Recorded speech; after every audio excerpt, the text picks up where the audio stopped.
हाँ स्टूडेंट्स, तो अब लेकर के हम आ गए नेक्स्ट चैप्टर और वो है थर्ड चैप्टर। बहुत बहुत बहुत इंपॉर्टेंट और आपको थोड़ा मजा इसलिए आएगा, इसमें आसान इसलिए लगेगा क्योंकि आप 10th क्लास में आप करंट पढ़े हुए हैं, है ना। करंट इलेक्ट्रिसिटी आप 10th क्लास में पढ़े हुए हैं, लेकिन वहां बहुत शॉर्ट में पढ़ना था। लेकिन अब हम लोग बहुत बहुत ज्यादा डीपली पढ़ने जा रहे हैं इस कॉन्सेप्ट को, है ना। तो आइए इस चैप्टर का हम लोग बात करने जा रहे हैं। Chapter number 3। आराम से कॉपी पेन निकाल के बैठिए, ध्यान से सुनिए, पूरा का पूरा कॉन्सेप्ट तोड़ के रख देते हैं। तो करंट इलेक्ट्रिसिटी, है ना। थोड़ा सा हम हिंदी लिख करके आपको समझाने जा रहे हैं। करंट इलेक्ट्रिसिटी का हिंदी होता है धारा विद्युत। धारा विद्युत। और हम लोग जो पढ़ने जा रहे हैं आज इस चैप्टर में वो है, पहला ही टॉपिक होगा आपका इलेक्ट्रिक करंट। इलेक्ट्रिक करंट, है ना, जिसको हिंदी में कहते हैं, थोड़ा सा बस लिख रहे हैं, विद्युत धारा, है ना। जो हम लोग का मॉड्यूल है, चैप्टर है, जिसे हम लोग को पढ़ना है करंट इलेक्ट्रिसिटी, जिसका हिंदी होता है धारा विद्युत। और इलेक्ट्रिक करंट जो टॉपिक पढ़ना है हम लोगों को वो है विद्युत धारा। धारा, सोचिए जरा सा, प्रवाह का बात आ गया, हाँ, मीन्स बहने का बात आ गया। धारा नहीं कहते हो कि नदी में पानी का प्रवाह हो रहा है, धारा बहुत तेज धारा से बह रहा है पानी, है ना। तो अब जरा सा सोचिए कि वहां पे आप कहते हैं प्रवाह। अब यहां से एक बात हमको समझ में आया कि ओ, पिछले 2 चैप्टर्स में मैंने पढ़ा था, हाँ, पहला चैप्टर था हम लोगों का अकॉर्डिंग टू एनसीईआरटी, उसमें पढ़ना था इलेक्ट्रिक चार्ज एंड फील्ड, पहला चैप्टर था। दूसरा चैप्टर था आपका इलेक्ट्रोस्टैटिक पोटेंशियल एंड कैपेसिटेंस। तो उन दोनों चैप्टर्स में आपने पढ़ा था कि चार्जेस जब रेस्ट में हो, when charges are at rest, तो चार्जेस जब रेस्ट में होते थे बच्चों तो क्या होता था, चार्जेस रेस्ट में होते थे तो उनके बीच इलेक्ट्रोस्टैटिक फोर्स लगता था। याद करो, चार्ज जब रेस्ट में होता था उसके कारण इलेक्ट्रिक फील्ड क्रिएट होता था। चार्ज रेस्ट में होता था उसके कारण इलेक्ट्रोस्टैटिक पोटेंशियल डेवलप होता था। हाँ, फिर सिस्टम ऑफ 2 और मोर देन 2 चार्जेस में इलेक्ट्रोस्टैटिक पोटेंशियल एनर्जी स्टोर होता था। Means in previous 2 chapters we discussed about the charge is at rest. Charge जब रेस्ट में था तो हम लोग जान रहे थे कि ओ, रेस्ट चार्ज के कारण जितने सारे फेनोमेना अकर्स कर रहे थे पिछले 2 चैप्टर्स में, वो रेस्ट चार्ज के कारण। बट इन दिस चैप्टर धारा, current, this gives the idea about flow, motion, dynamics. सोचिए जरा सा, अगर हम लोग इस चैप्टर में बात करें बच्चों तो बस एक बात दिमाग में आ रहा है हम लोगों का कि यही कि प्रवाह, यानी अब चार्ज रेस्ट में नहीं रहेगा।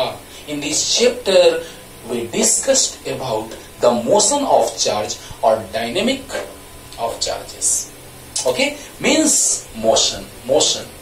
यानी दिमाग में सेट रखना होगा कि मोशन का बात जब आया तो तुरंत हम लोग को समझ में आया कि ओ, हीट का ट्रांसफर, हाँ, high temperature body to low temperature body. Okay, water का flow higher gravity level to lower gravity level. Just in a similar way, electric charge, positive charge, our sense always be positive, positive सोचना बच्चों कि positive charge का flow higher potential to lower potential होगा। Means यहीं से पहले हम बात को समझाने जा रहे हैं, तब आगे बढ़ते हैं।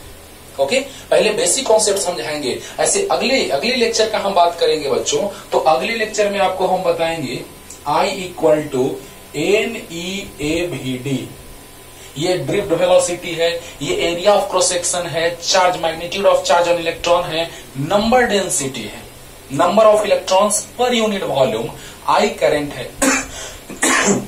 थोड़ा सा हम अगले लेक्चर का नाम इसलिए ले रहे हैं बच्चों क्योंकि ये वहां से बहुत डीपली कॉन्सेप्ट आपको समझ में आएगा। लेकिन आज हमारा पहला लेक्चर है, पहले बेसिक कॉन्सेप्ट क्लियर करोगे तब ना डीप में समझ में आएगा, है ना। तो वहां हम लोग जानेंगे करंट डेंसिटी, करंट पर यूनिट एरिया, वह डेंसिटी होता है मास बाई वॉल्यूम। सर हम जानते थे sir density mass by volume, जहां भी डेंसिटी का टर्म आता है सर हम लोग वॉल्यूम जानते हैं सर, यहाँ एरिया क्यों ले रहे हैं सर? सोचने वाली बात है, हर एक बात में दम है बाबू, पॉइंट में दम है, इसको सेट रखो। कैसे कि अगर किसी कंडक्टिंग वायर से करंट का फ्लो हो रहा है तो वो सिर्फ एरिया में इस क्रॉस सेक्शनल एरिया से पास करेगा। हाँ अलग बात है कि उसके अंदर जिग जैग मोशन होता है, जिग जैग पाथ में। हाँ जैसे मन वैसे इलेक्ट्रॉन मूव करता है। रूम टेम्परेचर पे अगर किसी कंडक्टर को रख देंगे उसमें ड्रिफ्ट वेलोसिटी का बात आएगा, ड्रिफ्ट वेलोसिटी अगले लेक्चर में। लेकिन यही इसी लेक्चर से आपको बहुत डीपली कॉन्सेप्ट क्लियर होगा। और ड्रिफ्ट वेलोसिटी का हम फॉर्मूला डिराइव करेंगे E by M E into tau. ये भी थोड़ा सा अगले लेक्चर का हम बात कर रहे हैं। हाँ जहां पे ई है charge, magnitude of charge on electron, electric field intensity, relaxation time and mass on electron. हाँ मास ऑफ इलेक्ट्रॉन। अब जरा सा सोचिए बच्चों कि यहां से हम लोग यही सीख रहे हैं कि ड्रिफ्ट वेलोसिटी क्या होगा, करंट डेंसिटी क्या आएगा, करंट का रिलेशन आएगा ड्रिफ्ट वेलोसिटी के साथ क्या, ये सब हम डिराइव करके आपको बताएंगे। ज्यादा इंक हो गया ना, सब हम डेरिवेशन करके आपको डिटेल में समझाएंगे। लेकिन पहले हम बेसिक कॉन्सेप्ट क्लियर करने जा रहे हैं। इसमें यही समझ में आएगा कि रूम टेम्परेचर पे रूट मीन स्क्वायर वेलोसिटी जो होता है इलेक्ट्रॉन का बहुत ज्यादा 10⁵ मीटर पर सेकंड के रेंज में होता है, बहुत ज्यादा। सोचो 1 लाख मीटर पर सेकंड। लेकिन फिर भी ड्रिफ्ट वेलोसिटी का वैल्यू बहुत ही कम होता है। क्यों? क्योंकि वो इधर उधर मोशन करता है, लेकिन फाइनली स्ट्रेट पाथ पे जो डिस्प्लेसमेंट होता है वायर के अंदर वो बहुत ही कम होता है। लेकिन वो सब डिस्कशन अगले लेक्चर में, और उसी से आपको डीपली कॉन्सेप्ट मिलेगा। लेकिन आज हम शॉर्ट में आपको समझाने जा रहे हैं, जो 10th वाले स्टाइल में आप पढ़े थे उस स्टाइल से हम आज बताने जा रहे हैं, ताकि फील आना चाहिए। पहले बेसिक फील नहीं आएगा तो फिर डिटेल वाला फील कैसे आएगा, है ना? वहां पे बताएंगे फिर करंट डेंसिटी, है ना, drift velocity, relaxation time. Okay तो आप साइड में इसको लिख सकते हैं, this all are for next lecture. Next lecture ये साइड में आप लिख सकते हैं, यही सब प्रूफ करेंगे हम अगले लेक्चर में। ओके लेकिन अब हम लोग यहां जानने जा रहे हैं बच्चों कि फ्लो का बात हो रहा है। हमारे बॉडी से भी करंट का फ्लो होता है ना, लेकिन बहुत ही कम, माइक्रो एम्पियर में। थंडरस्टॉर्म का बात किए थे, थाउजेंड्स में, है ना, 1000 और मेनी थाउजेंड्स में इलेक्ट्रिक करंट डेवलप हो रहा था जब क्लाउड्स का कोलिजन हो रहा था, है ना। और कंडक्टिंग वायर से तो आप जानते हैं मिली एम्पियर, कंडक्टिंग वायर से अगर करंट का बात करें तो 1 एम्पियर, 0.5 एम्पियर, 10 एम्पियर, 3 एम्पियर, जो भी कहें, है ना। लेकिन क्लाउड्स वाला में बहुत बहुत ज्यादा इलेक्ट्रिक करंट का फ्लो होता है। हाँ मीन्स अब हम लोग जानने जा रहे हैं बच्चों कि इंट्रोडक्शन में हम लोग यही जानने जा रहे हैं कि इन प्रीवियस 2 चैप्टर्स, सोचिए जरा इंट्रोडक्शन सुनिएगा ध्यान से। In previous 2 chapters we discussed about the rest charge.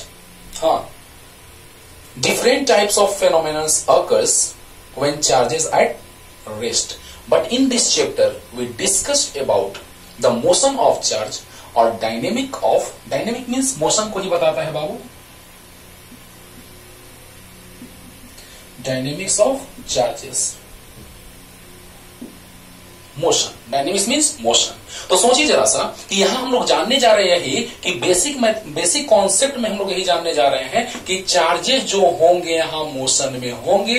ये धारा का बात कर रहा है, यानी कि चार्ज का फ्लो, जिस तरह से वाटर का flow higher gravity level to lower gravity level, heat का transfer higher temperature body to lower temperature body, उसी तरह से चार्ज का फ्लो जो होगा, पॉजिटिव चार्ज का, माइंडेड पॉजिटिव चार्ज का जो फ्लो होगा वो कहां से कहां, तो higher potential to lower potential. अब इसका डीप समझाने जा रहे हैं, पहले बेसिक, क्योंकि अगले लेक्चर में बहुत डीपली पढ़ेंगे उसको।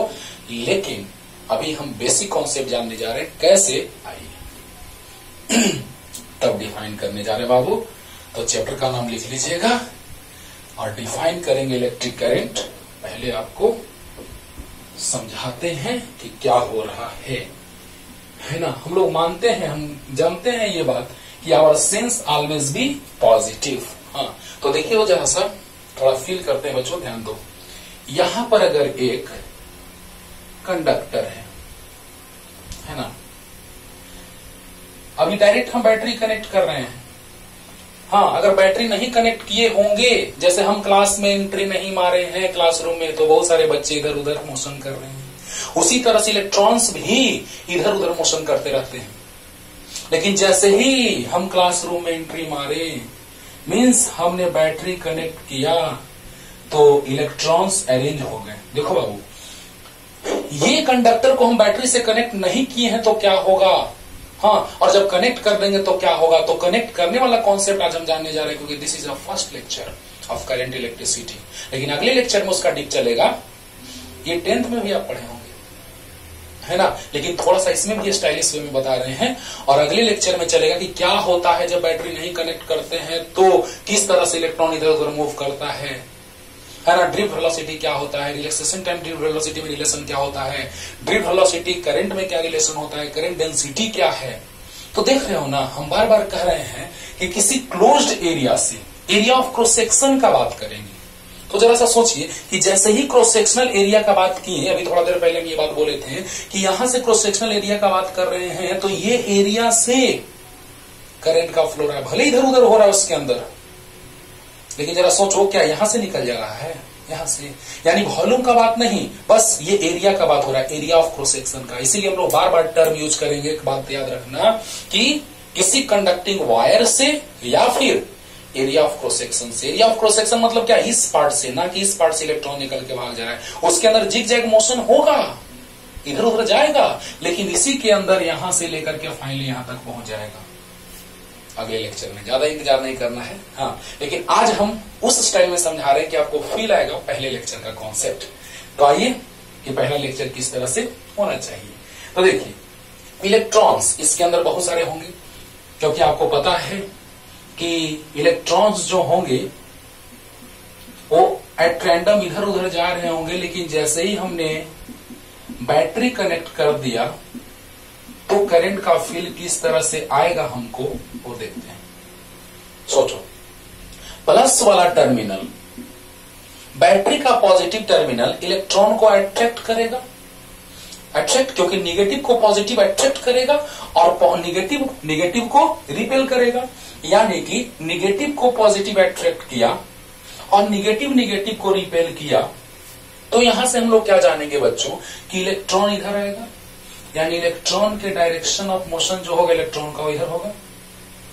डायरेक्शन, शॉर्ट में से लिखते हैं बाबू, DIRK, direction of motion of electrons. लेकिन देखो, आपको पता है कि किसी भी एटम में प्लस माइनस दोनों चार्जेस रहते, इलेक्ट्रॉन प्रोटॉन रहता है। अगर इलेक्ट्रॉन है ऑर्बिट में और एनर्जी मिला, वहां से हट गया और एक्साइटेड स्टेट में आ गया, बाहर निकल गया, लेकिन यहां पर हम लोग क्या देख रहे हैं बच्चों कि जैसे ही इलेक्ट्रॉन इधर आएगा तो इसके अंदर प्लस, कॉन्वेंशनल हम लोग का परंपरा है मानने का, और सेंस ऑलवेज भी पॉजिटिव, ये हम लोग मान लेते हैं कि जब इलेक्ट्रॉन इधर आ रहा है तो पॉजिटिव चार्ज उधर जाएगा। और ऐसे सोचो कि अगर इलेक्ट्रॉन है, अगर प्लस अंदर में है, क्योंकि इलेक्ट्रॉन प्रोटॉन दोनों होता है, आपको पता है किसी भी एटम में, हाँ, एटम से मिल करके चीजों का फॉर्मेशन होता है, तो उसके अंदर प्लस जो है, तो प्लस वाला को प्लस वाला रिपेल करेगा और माइनस वाला प्लस वाला को अट्रैक्ट करेगा, यानी पॉजिटिव चार्ज का फ्लो इधर होगा। यानी ये है डायरेक्शन ऑफ कॉन्वेंशनल करंट। यानी डायरेक्शन ऑफ कॉन्वेंशनल करंट मतलब क्या कि direction of flow of positive charge. हाँ, क्यों, आप शॉर्ट में याद रखिए कि इलेक्ट्रॉन जो है, बस अभी बेसिक बता रहे हैं बच्चों, इसी का पूरा डिटेल चलेगा अगले लेक्चर में, माइंड इट। लेकिन अभी सोचो कि इलेक्ट्रॉन को अट्रैक्ट कर रहा है प्लस वाला, सही बात है, और माइनस वाला इलेक्ट्रॉन को रिपेल करेगा, क्योंकि negative same charges, same nature के चार्जेस में रिपल्सन होता है, अपोजिट नेचर में अट्रैक्शन होता है। तो ये इलेक्ट्रॉन को ये प्लस वाला अट्रैक्ट किया और इलेक्ट्रॉन को रिपेल किया, तो इलेक्ट्रॉन का मोशन इधर हो जाएगा। लेकिन प्लस अगर रहा होगा, हाँ, प्लस जो रहेगा तो प्लस वाला प्लस को रिपेल करेगा और प्लस वाला को माइनस वाला अट्रैक्ट करेगा। इसीलिए यहां एक टर्म आता है बाबू, कॉन्वेंशनल। कॉन्वेंशनल का मतलब क्या होता है बच्चों कि ये परंपरा है हम लोगों को मानने का कि अगर निगेटिव इधर जाएगा तो आवर सेंस ऑलवेज भी पॉजिटिव, पॉजिटिव उधर जाएगा। और शॉर्ट में देखो, इलेक्ट्रॉन जा रहा है निगेटिव टर्मिनल से पॉजिटिव टर्मिनल की ओर, तो इलेक्ट्रिक करंट जो है, current, electric current is flow of, याद रखना बच्चों, बहुत ही इंपॉर्टेंट बात, electric current is flow of positive charges, flow of positive charges. Minded, दिमाग में सेट रखना है कि इलेक्ट्रिक करंट जो होता है वो पॉजिटिव चार्जेस का फ्लो होता है। डिफाइन करेंगे अभी बाद में, लेकिन अभी पॉजिटिव चार्जेस का फ्लो पहले ये सीखो। यानी इलेक्ट्रॉन जा रहा है ऐसे तो करंट जाएगा ऐसे, मींस इलेक्ट्रिक करंट का फ्लो मतलब दिमाग में सेट रख लो कि पॉजिटिव चार्जेस का फ्लो। डिफाइन अभी नहीं कर रहे हैं, अभी बस हम ये सिखला रहे हैं कि करंट का डायरेक्शन किधर होता है। तो electric current is flowing from positive terminal of the battery to negative terminal, but electrons are flowing from negative terminal of the battery to positive terminal. Or we can say that the direction of motion of electron is opposite in the direction of flow of electric current. तो electric current का flow अगर forward direction में, तो electrons का motion जो हो रहा है वो बैकवर्ड डायरेक्शन में हो रहा है, सामने आपको दिख रहा है ना। ये बेसिक बात था इलेक्ट्रिक करंट से रिलेटेड। तो जल्दी लिखो, पहले जल्दी जल्दी लिख लो। और अब डिफाइन करने जा रहे हैं हम लोग बाबू इलेक्ट्रिक करंट को। तो इंट्रोडक्शन तो आपको हम बतला दिए कि रेस्ट चार्जेस पिछले चैप्टर में पढ़ने थे, लेकिन यहाँ पे हम लोग को मोशन का बात कर रहा है। धारा, धारा मीन्स प्रवाह, हाँ अभी हम धारा हिंदी लिखे थे, याद होगा, तो प्रवाह मीन्स मोशन। तो यहां से हम लोग बात करने जा रहे हैं बाबू, दिमाग में सेट रखना। किसी क्रॉस सेक्शनल एरिया से हम लोग समझा दिए हम तुमको कि क्रॉस सेक्शनल एरिया मतलब इधर उधर नहीं भाग रहा है, बस एरिया का बात हो रहा है। इसी के अंदर भले इधर उधर जा रहा है लेकिन सर्टेन एरिया से पास कर रहा है। तो कोई भी कंडक्टिंग वायर होगा तो करंट, क्या आपने ऐसा देखा है कि ये कंडक्टिंग वायर ये है ऐसा, तो क्या आपने ऐसा कभी देखा है कि करंट का फ्लो इधर हो रहा है, इधर हो रहा है? नहीं, आपने देखा होगा कि बस इधर हो रहा है। यानी कि this electric charges are flowing from this cross sectional area. और वहीं से बात करेंगे हम लोग करंट डेंसिटी का। डेंसिटी सोचो, करंट पर यूनिट एरिया, क्योंकि डेंसिटी मास बाय वॉल्यूम, जहां भी डेंसिटी हम लोग बात करते थे वहां हम लोग वॉल्यूम का बात करते थे, लेकिन यहाँ एरिया का बात करेंगे। क्यों? फील अभी थोड़ा सा आया होगा, लेकिन इसका फील हम अगले लेक्चर में लेंगे, क्योंकि अगले लेक्चर में करंट डेंसिटी पढ़ना है। तो आइए इलेक्ट्रिक करंट को डिफाइन करें बच्चों, ध्यान दीजिएगा। इलेक्ट्रिक करंट दो तरह से डिफाइन कर रहे हैं। पहले समझिए इसको कि किसी भी कंडक्टिंग वायर से टी टाइम में अगर क्यू चार्ज का फ्लो हो रहा है, किसी टाइम में अगर क्यू टी टाइम में अगर चार्ज क्यू का फ्लो हो रहा है कंडक्टिंग वायर से बच्चों, तो क्या होगा? यूनिट टाइम में क्यू बाई टी। सोचो। और जहां भी हम बात करेंगे वहां पे लिखे या ना लिखे आप समझ जाइएगा कि किसी क्रॉस सेक्शनल एरिया से बात हो रहा है, किसी क्रॉस सेक्शनल एरिया से बात हो रहा है। तो बताइए कि टी टाइम में क्यू चार्ज, तो यूनिट टाइम में क्यू बाई टी। तो flow of charge per unit time, सोचो, flow of charge per unit time is known as electric current. और rate of flow of charge, rate means with respect to time. समझो बच्चों कि T time में अगर Q charge, किसी conducting wire से T time में अगर क्यू चार्ज का फ्लो हो रहा है तो यूनिट टाइम में क्यू बाई टी चार्ज का फ्लो होगा कि नहीं। और electric charge flowing through any conducting wire पर unit time is called electric current. Electric charges flowing through any conducting wire per unit time is called electric current. और rate of flow of charge, rate of flow मतलब हो गया with respect to time. rate मतलब क्या? किसके respect में? Time के respect में। तो लिख रहे हैं डेफिनेशन, फिर समझाते हैं, एक बार और क्लियर कर देंगे, बस हो जाएगा। तो electric charge passes through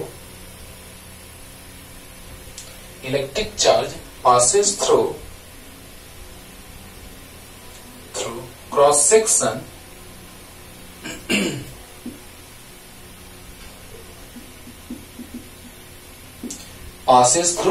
section of area, या एरिया ऑफ क्रॉस सेक्शन भी लिखते हैं बच्चों। तो electric charges passes through cross section of area या area of cross section per unit time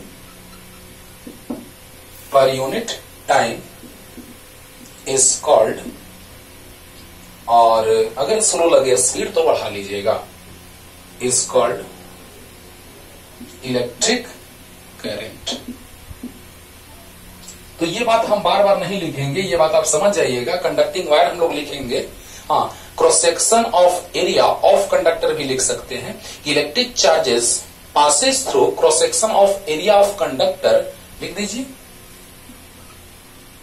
cross section area of conductor, ज्यादा अच्छा रहेगा,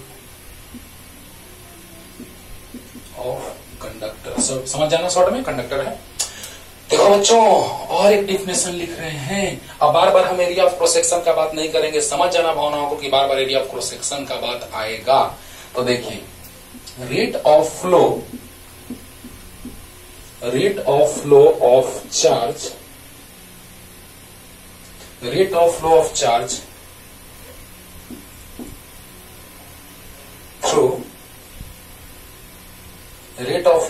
through any conducting wire is called electric current। इसको स्मॉल आई से भी रिप्रेजेंट करते हैं बच्चों, कैपिटल आई से भी, है ना।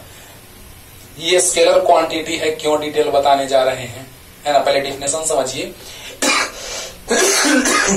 तीन तरह के करंट का बात करेंगे, तो बस बेसिक हम लोग समझ रहे हैं करंट के बारे में, फिर एवरेज करंट के बारे में जानेंगे। आज क्वेश्चन करेंगे, उससे आपको पूरा पानी पानी हो जाएगा, एकदम 100% क्लियर हो जाएगा। और फिर इंस्टेंटेनियस करंट का बात करेंगे। लास्ट तक एकदम वीडियो देखिए, आराम से कॉपी नोटबुक निकाल के पेन और नोटबुक निकाल के बैठिए और ध्यान से समझते जाइए और लिखते जाइए, 100% क्लियर हो जाएगा। और लास्ट तक वीडियो को देखिएगा, क्योंकि न्यूमेरिकल्स जो है इसी पे बेस्ड, बिना न्यूमेरिकल के आपको पूरा थ्योरी क्लियर नहीं होगा, है ना। तो जहां भी हम लोग बात करने जा रहे हैं करंट में, तो किसी कंडक्टिंग वायर से पास करेगा, और एरिया ऑफ क्रॉस सेक्शन का बात करेंगे। तो देखो, cross section area of conductor, तो देखो, तो electric charge passes through cross section area of conductor per unit time. तो टी टाइम में अगर क्यू चार्ज का फ्लो हो रहा था बच्चों, तो यूनिट टाइम में क्यू बाई टी चार्ज का फ्लो होगा, और इसी को हम कहते हैं करंट, या rate of flow of charge is known as electric current. यानी यहां से हम लोग क्या सीख लिए कि I इक्वल टू हो गया Q बाई टी। एक बार और रिपीट कर रहे हैं, तो Q इक्वल टू हो जाएगा I इंटू टी। ध्यान दो, electric charges passes through cross section area of conductor, किसी भी कंडक्टर से पास कर रहा है। अगर टी टाइम में Q चार्ज का फ्लो हो रहा है, कुछ तो चार्ज का फ्लो होगा इससे, तो टी टाइम में क्यू चार्ज का, तो यूनिट टाइम में क्यू बाई टी चार्ज का फ्लो होगा, और यूनिट टाइम में जो चार्ज का फ्लो होता है उसी को तो करंट कहते हैं। Electric charges passes through cross section area of conductor per unit time is called electric current. या rate of flow of charge through any conducting wire is called electric current. Means rate of flow of charge मतलब क्या, कि charge flow या charge flown per unit time. यानी कि rate of flow मतलब क्या, कि विथ रेस्पेक्ट टू टाइम। तो पर यूनिट टाइम के फॉर्मेट में भी डिफाइन करते हैं और रेट के फॉर्म में भी डिफाइन करते हैं। क्लियर हो गया। तो यहां से फॉर्मूला आ गया equal to Q by T, Q equal to I into T. लेकिन यहां से हम लोग असाइनमेंट देखते हैं कि चार्ज का कूलम होता है और टाइम का सेकंड होता है, तो हम कूलम पर सेकंड भी बोलते हैं, और इसी को एम्पियर साहब ने करंट का डिटेल कॉन्सेप्ट दिया था, इसीलिए हम लोग एम्पियर भी कहते हैं। और आपको बता दे बच्चों कि एम्पियर याद होगा, fundamental units, mass, time, length, temperature, electric current, luminous intensity और अमाउंट ऑफ सब्सटेंस में एक टर्म एक आता था, फिजिकल क्वांटिटी, फंडामेंटल क्वांटिटी। कौन सा? वो था करंट, यानी electric current is the fundamental quantity. तो ये फंडामेंटल है, ये जस्ट का तस अपने आप में एक, हाँ अपने आप में काबिल है ये, इसीलिए डायमेंशन के लिए भी टेंशन नहीं लेना है। ये ना कि इसका डायमेंशन निकालना हो तो इसका और इसका डायमेंशन निकाल लेंगे, नहीं, इसका डायमेंशन खुद अपने आप में होता है। तो एसआई आ गया कूलम पर सेकंड और एम्पियर, और डायमेंशन होता है, dimension of current is I और ए। पावर 1 भी लिख सकते हैं, पावर 1 हिडन रहता है। लेकिन सबसे बड़ा बात हम बताने जा रहे हैं कि electric current is scalar quantity. Electric current having both magnitude and direction, but this is scalar quantity. तो हम लोग एक पॉइंट लिखने जा रहे हैं, जल्दी से लिख लीजिए, जल्दी। डेफिनेशन तो क्लियर हो गया होगा, अभी और डेफिनेशन है, ये तो बेसिक। ध्यान से समझिए बच्चों, आज फर्स्ट लेक्चर है इसीलिए थोड़ा टाइम दे रहे हैं कि समझिए ध्यान से। फ्लो का बात हो रहा है बच्चों। अब मोशन, अब हम चार्ज के मोशन का बात कर रहे हैं। तो देखो electric current having, electric current having both magnitude and direction, but it is a scalar quantity.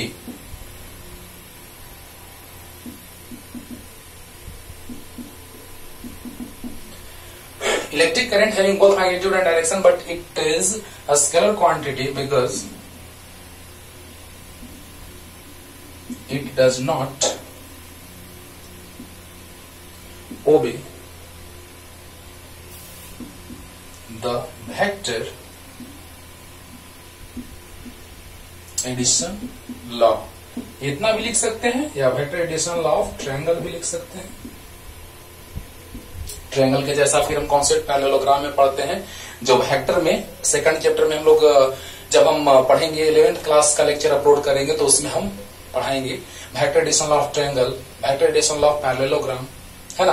तो अभी छोड़ दीजिए, इसको हम समझा देते हैं तुरंत शॉर्ट में। जरा सा सोचो कि इलेक्ट्रिक करंट में मैग्नीट्यूड भी होता है, डायरेक्शन भी होता है, लेकिन वो vector addition law of triangle को फॉलो नहीं करता, इसलिए स्केलर क्वांटिटी। हाँ बाबू ध्यान देना, बहुत सारे बच्चे लेके आते हैं सर ये टेंसर क्या है सर, हायर क्लासेस में पढ़ना है। लेकिन अगर ऑब्जेक्टिव में ऑप्शन आ जाए, अगर टेंसर दे दे, स्केलर वेक्टर, हाँ स्केलर छोड़ करके टेंसर दे दे, या ऑप्शन में चारों रहे स्केलर वेक्टर टेंसर और नन ऑफ दीज, तो टेंसर टेक आउट करके आना, है ना। हायर क्लासेस में बहुत डिटेल में इसको पढ़ना है, लेकिन यहाँ हम लोगों को सिर्फ स्केलर और वेक्टर पढ़ना है, जिसमें टेंसर का बात हम लोग करते हैं कब, जब वो भी ऑप्शन दिया रहे तब, और अगर वो ऑप्शन नहीं दिया है तो स्केलर टेक आउट करके आ जाना, है ना। अब कैसे, तो सोचो अगर किसी कंडक्टिंग वायर से करंट का फ्लो हो रहा है बच्चों, तो किसी कंडक्टिंग वायर से करंट का फ्लो हो रहा है और वो मान लो है 4 एम्पियर, ऐसे भी कर दिया। बहुत अच्छे अच्छे स्टैंडर्ड बुक ने ऐसे इस स्टाइल में समझाया बच्चों, तो उसी स्टाइल में हम भी समझा रहे हैं। देखो अगर 4 एम्पियर जा रहा है, वायर को हमने ऐसे फोल्ड कर दिया 90 डिग्री पे, और हमने रिजल्टेंट निकालना चाहा, तो पता चला कि ये जो वैल्यू होगा, हाँ वो कितना, तो पता चला कि सर 90 डिग्री एंगल है, तो perpendicular square plus base square 32 4√2 ampere, तो पता चला कि ये 4√2 एम्पियर आ गया। लेकिन पता चला हमको कि जब कंडक्टिंग वायर को हमने ऐसे न रख करके हमने स्ट्रेट रखा, तो भी इतना करंट का फ्लो नहीं हो रहा था, तो भी 4 एम्पियर 4 एम्पियर ही करंट का फ्लो हो रहा था। इससे क्या पता चला बच्चों, इससे यही पता चला कि vector addition law of triangle को फॉलो नहीं कर रहा है। ऐसे भी आप देख सकते हैं, आपको किरचॉफ केसीएल बताएंगे, किरचॉफ करंट लॉ, है ना, किरचॉफ फर्स्ट लॉ, जिससे हम बताएंगे कि आपको यहां से अगर जा रहा है ये 6 एम्पियर और ये जा रहा है 8 एम्पियर और ये एंगल 90 डिग्री है, तो ये जा रहा है 14 एम्पियर। 6 एम्पियर करंट आया और 8 एम्पियर करंट आया और दोनों ऐड होकर के आ गया 14 एम्पियर। अगर vector addition law of triangle को फॉलो करता तो दोनों के बीच एंगल 90 डिग्री है, तो 6 स्क्वायर प्लस 8 स्क्वायर यानी 36 प्लस 64 यानी √100 यानी 10 एम्पियर आना चाहिए था। लेकिन ये vector addition law of triangle को फॉलो नहीं कर रहा है, इसलिए ये स्केलर क्वांटिटी हो गया। ये डायरेक्ट एल्जेब्रिक सम हो रहा है, तो एल्जेब्रिक सम यानी स्केलर क्वांटिटी। क्लियर, एकदम अच्छे से क्लियर हो गया होगा बच्चों। ध्यान से समझिएगा कि electric current having both magnitude and direction but it is scalar quantity because it does not obey the vector addition of triangle. Okay, और वेक्टर एडिशन लॉ क्यों? क्योंकि हमने ऐसा देखा कि 4 एम्पियर एक वायर जा रहा था तो 4 था, तो इधर भी उसको स्ट्रेट करके अगर हम ऐसे कर देंगे तो 4 ही जाएगा, लेकिन सोल्व करने से 4√2 आ रहा है, यानी वेक्टर एडिशन ऑफ ट्रायंगल को फॉलो नहीं कर रहा है, नहीं कर रहा है। क्लियर, और यहां पर भी 6 और 8 14, लेकिन अगर ट्रायंगल लॉ से को फॉलो करता तो क्या आता, 10 एम्पियर आता, यानी कि यह स्केलर क्वांटिटी है। क्लियर, तो जल्दी से लिख लीजिए बच्चों, जल्दी फास्ट। बहुत सारे तरह के करंट का हम डिस्कशन करने जा रहे हैं बच्चों, है ना। यूनिट जान गए हम लोग, डायमेंशन जान गए, और थोड़ा एवरेज करंट के बारे में जानते हैं। बहुत तरह का करंट समझाएंगे आपको। जब करंट पढ़ ही रहे हैं तो बेसिक लेक्चर में करंट का detail, direct current, alternating current, भले हमको अल्टरनेटिंग करंट, डायरेक्ट करंट आगे पढ़ना है, लेकिन यहाँ थोड़ा थोड़ा पढ़ेंगे, है ना। तो पहले उससे पहले हम लोग जानने जा रहे हैं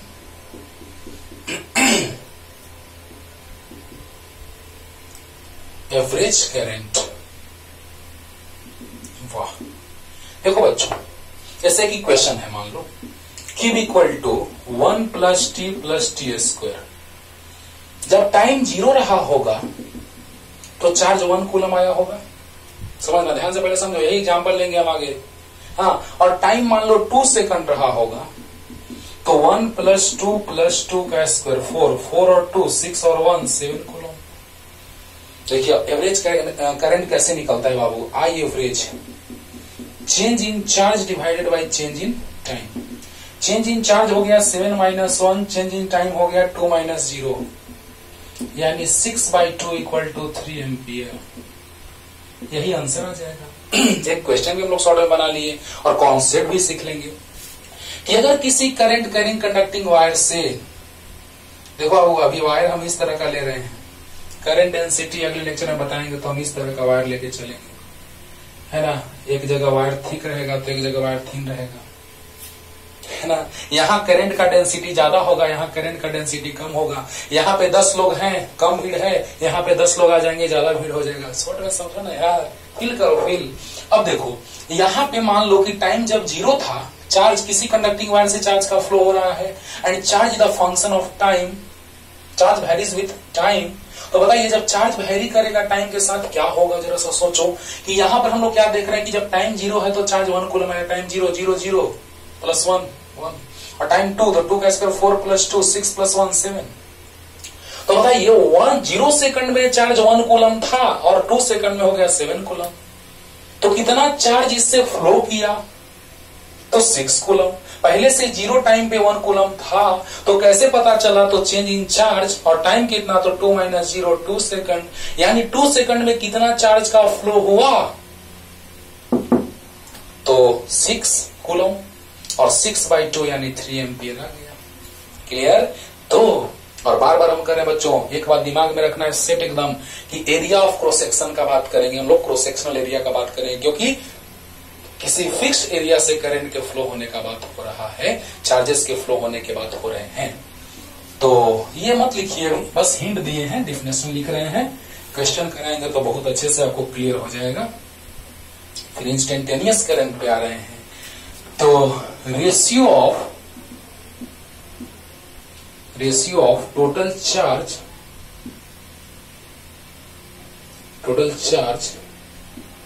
delta Q and time interval delta T ratio of total charge, थोड़ा सा और अच्छे से लिखते हैं इसको बच्चों, ratio of total charge delta Q flowing through any conducting wire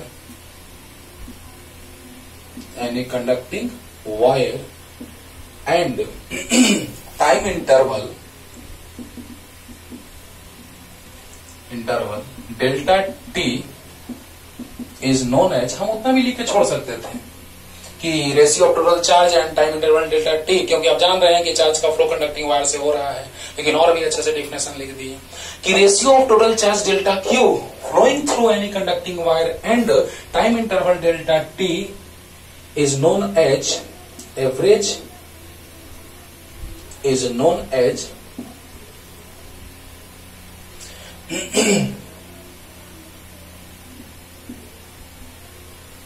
is known as average current.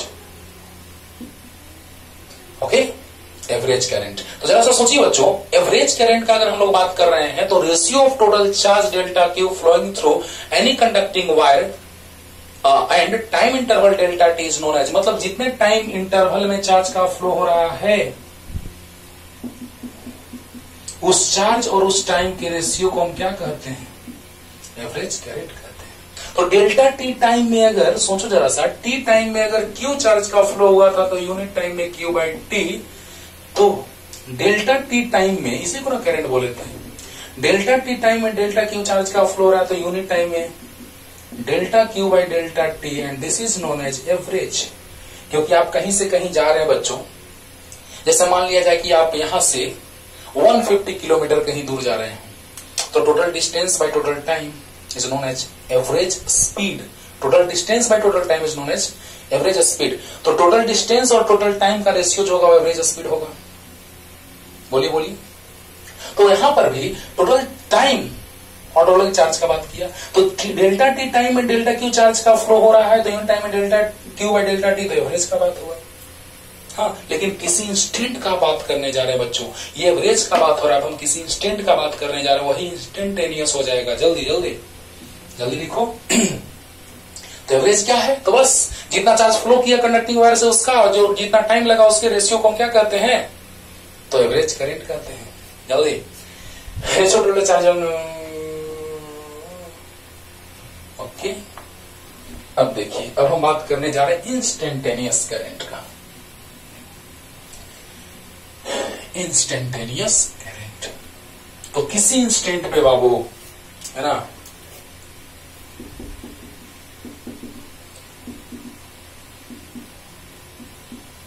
Instantaneous current. तो इंस्टेंटेनियस करंट का हम लोग बात करने जाते हैं, तो किसी इंस्टेंट पे, वही एग्जांपल लेके आपको क्लियर कर दे रहे हैं जो आगे क्वेश्चन लेके चलेंगे। देखो, किसी इंस्टेंट पे, तो देखिए, तो आपको पता होना चाहिए कि जैसे ये कर्व है, इसके एक पॉइंट पे एक टेंजेंट हुआ, यानी एक पॉइंट पे एक टेंजेंट का जब हम बात करते हैं तो इंस्टेंटेनियस का बात करते हैं बच्चों। तो इंस्टेंटेनियस का जब बात आया, यानी किसी एक इंस्टेंट पे, और एक इंस्टेंट पे स्लोप होता है dy by dx। Right right. तो बताइए, ये चीज आपको हम बेसिक मैथमेटिक्स में बता रहे हैं 11th क्लास में। dy by dx equal to limit h tends to 0 fx plus h minus fx by h, basic mathematical concept. तो यहां पे ये y में चेंजिंग है, x में चेंजिंग है। देखो, x में changing, x plus h minus x, cancel h आ गया। तो ये y में चेंजिंग है, x में changing, delta y by delta x। तो delta y by delta x, और यहां नीचे डेल्टा x टेंड्स टू 0, क्योंकि ये डेल्टा x है। तो delta y by delta x tends to 0। तो यहां पर भी इंस्टेंटेनियस को डिफाइन करेंगे, आई इंस्टेंटेनियस जो होगा वो होगा limit delta t tends to 0 delta Q by delta t. देखिए तो बच्चों, जरा सा इससे उसका कॉन्सेप्ट क्लियर हुआ। dy by dx is instantaneous. हाँ, किसी इंस्टेंट पे स्लोप का बात हो रहा है, क्योंकि एक पॉइंट पे बात होगा, किसी एक पॉइंट पे स्लोप का बात होगा। तो उसी तरह से dy बाई dx जो आया वो क्या आया? Limit delta x tends to 0 delta y by delta x। अब देखो तो कुछ ऐसा ही है। Delta y by delta x tends to 0। हाँ, तो dy बाई dx। तो अब देखो, इसी से हम तुमको क्लियर कर दे रहे हैं कॉन्सेप्ट। यहाँ dy बाई dx है, तो यहाँ dq बाई dt है। वहां देखो आएगा dq बाई dt आएगा, इसी को हम लिख देते हैं dq बाई dt। देखो, और यहां से देखो, limit delta t tends to 0। बहुत अच्छा। नीचे dx था तो यहाँ डेल्टा x था, यहाँ डेल्टा x है, ऊपर में डेल्टा, यहाँ dy, तो यहाँ जाएगा delta Q by delta T. वाह वाह। सोचो जरा सा, डिफरेंशिएशन में जाके देखिए, इस चीज को हमने बहुत डिटेल में बताया है। है ना। तो बेसिक मैथमेटिकल कॉन्सेप्ट में डिफरेंशिएशन के कॉन्सेप्ट में इसको हमने बतलाया है। और यहां से dq बाई dt जो आया वो limit delta t tends to 0 delta q by delta t, यानी कि dq बाई dt किसी इंस्टेंट पे delta t tends to 0 means at any instant of time, है ना। किसी एक इंस्टेंट पे आप बाइक चला रहे हैं, आपने 100 किलोमीटर डिस्टेंस कवर कर लिया, हाँ 1 बजे से 2 बजे के बीच, 1 PM to 2 PM। अब आपसे कोई पूछा कि 1:30 में तुम कहां थे, अकबकागे नहीं बताओगे, है ना, क्योंकि तुमको पता नहीं कि कोई पूछेगा हमसे। यानी वो एक इंस्टेंट हुआ कि 1:30 और 1 सेकंड 1:30 1 सेकंड में तुम कहां थे, अकबका जाओगे। ओके, तो कहने का मतलब कि किसी एक इंस्टेंट का बात हो रहा है, तो किसी एक इंस्टेंट पे एक टेंजेंट मिलेगा जो स्लोप को रिप्रेजेंट करेगा, and this gives the idea about the slope. Okay, और dq by dt is the instantaneous current. तो electric current flowing through any conducting wire at any instant of time is known as, है ना, instantaneous velocity, instantaneous acceleration हम define 11th class में कर चुके हैं, लेकिन YouTube पे अपलोड करेंगे वो भी। तो इंस्टेंटेनियस वेलोसिटी, इंस्टेंटेनियस एक्सेलरेशन सब कुछ अब इसी को डिफरेंशिएट कर देंगे Q को T के रेस्पेक्ट में। तुरंत क्वेश्चन लेके आ रहे हैं बाबू, बस क्लियर हो जाएगा। डिफरेंशिएशन कब करना है, इंटीग्रेशन कब करना है, सब कुछ सिखला रहे हैं। तो आइए इंस्टेंटेनियस करंट को सीख लीजिए, ध्यान दीजिएगा। इंस्टेंटेनियस करंट क्या लिख दे बोलो, तो electric current flowing through any conducting wire at any instant of time, any instant किसी एक इंस्टेंट पे, स्मॉल टाइम, एकदम छोटा सा टाइम, 2 सेकंड, 3 सेकंड, 4 सेकंड, जो भी हो, किसी एक इंस्टेंट पे, वो 4 सेकंड मतलब उसी 4 सेकंड पे, राइट। तो electric current flowing through any conducting wire at any instant of time is called instantaneous current, और इसको रिप्रेजेंट करते हैं बाबू IINST से। अब डायरेक्ट लिख सकते हैं, समझा चुके हैं।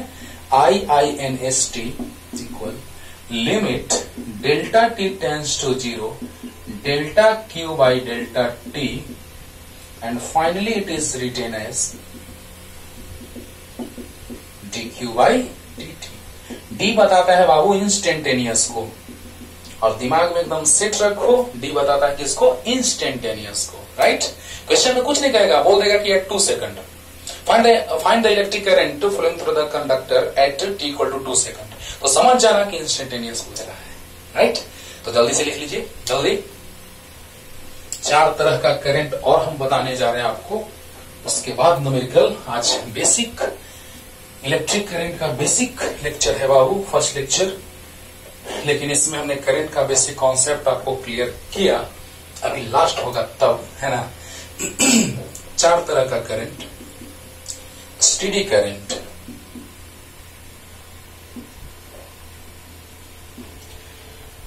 नेक्स्ट नंबर है वेरिएबल करंट, नेक्स्ट नंबर है डायरेक्ट करंट,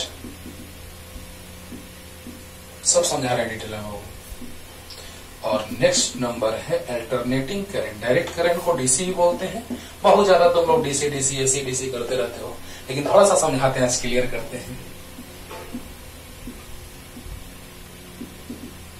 अल्टरनेटिंग करंट, चलिए समझिएगा दोस्तों। स्टेडी करंट, नाम से ही पता चल रहा है स्टेडी है, मींस टाइम के साथ करंट में कोई वेरिएशन नहीं हो रहा है। इसका उसका डिफिनेशन तो बस ऐसे ही समझा देंगे, क्लियर हो जाएगा, और आराम से आप लिख लेंगे, हम बोल देंगे। देखो, current is in ampere and time is in second. तो करंट स्टेडी है, मींस मान लो 2 ampere, I equal to 2 ampere. Time के साथ वेरिएशन नहीं हो रहा है, टाइम 0 है तो भी 2 एम्पियर, टाइम 1 सेकंड है, 2 second, 3 second.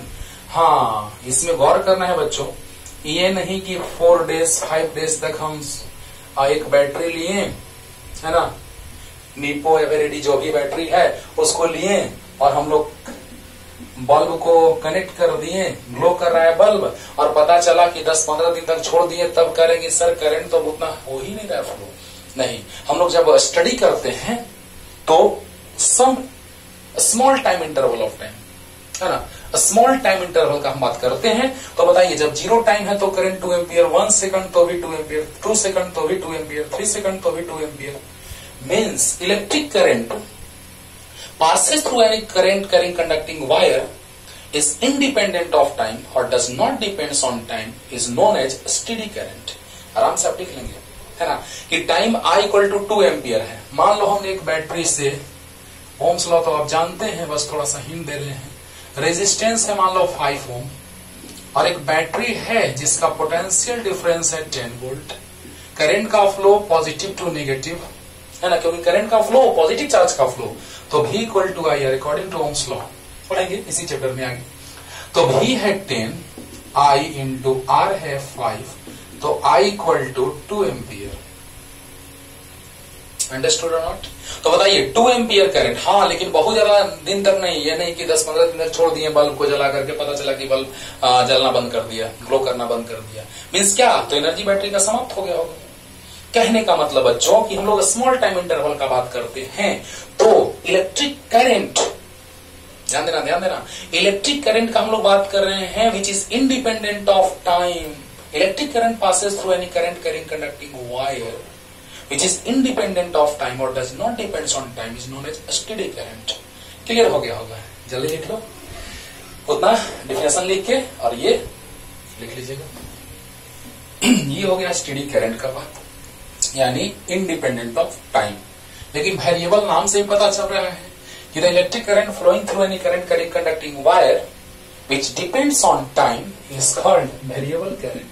I equal to 2t हो गया, बहुत सारे टाइम का फंक्शन जो भी आएगा टाइम के साथ वेरी करेगा। तो variable current means it is that type of current flowing through the current carrying conducting wire which depends on time is called variable current. अब उसका भी ग्राफ आपको शॉर्ट में तुरंत क्लियर कर देते हैं बच्चों। इसमें तो दम है नहीं, डीसी और एसी में दम है, उसको समझाएंगे थोड़ा डिटेल में, राइट। तो ये है, यहां पर मान लिया जाए कि 1 सेकंड 2 सेकंड, तो यहाँ पे 2 4, तो 1 2 2 4 एम्पियर और सेकंड, राइट, क्लियर। अब देखिए, जब टाइम 1 सेकंड होगा तो करंट 2 एम्पियर आएगा, और जब टाइम 2 सेकंड होगा तो करंट 4 एम्पियर आएगा, जब टाइम 0 तो करंट 0। देखो टाइम 0 तो करंट 0, वेरिएबल। तो it is that type of current flowing through the current carrying conducting wire which depends on time और varies with time is called variable current. Clear हो गया होगा? ओके, जहां भी टाइम का फंक्शन आएगा करंट में, वो वेरिएबल करंट का भी एग्जांपल होगा। लेकिन अब हम लोग बात करने जा रहे हैं बाबू डायरेक्ट करंट का। और डायरेक्ट करंट में आप अक्सर क्या देखते हैं कि unidirectional current passes through the electric circuit is known as direct current. ये भी लिख लीजिएगा, ध्यान दीजिए। डायरेक्ट करंट, यूनिडायरेक्शनल करंट लिख देते हैं, यूनिडायरेक्शनल, ऊपर का दोनों डिफिनेशन लिख लेगा, आराम से बोल दिए हैं। Unidirectional current flowing